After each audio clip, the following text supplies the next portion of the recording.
somebody says that I had a vision, we recognize that that's strange.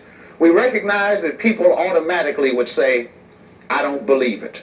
But one thing he did tell us, and we've got a scripture on this that you can find in 1 Thessalonians 5:21, where the Apostle Paul was writing to the Thessalonians. And this is what he said unto them.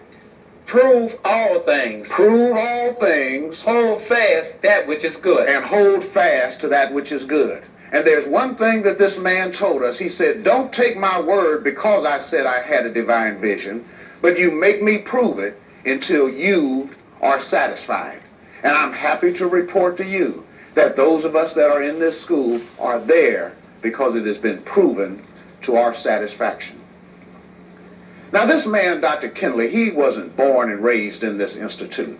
In fact, he was a member of the Church of God, and he was an assistant pastor in the Church of God in Springfield, Ohio.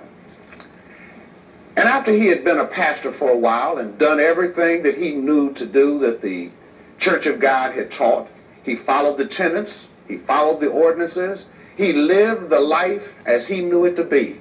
He read the Bible and studied it. In fact, this man, Kinley, was known as a bibliomaniac or walking Bible.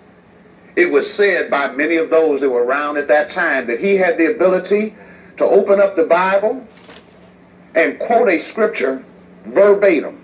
Oftentimes, he would have a different page, a different verse. Sometimes the Bible might even be upside down on his lap, and he'd be able to quote the scripture, quote the one sometimes above it, and the one below it.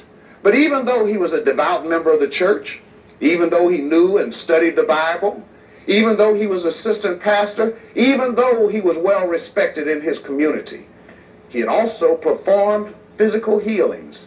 Yet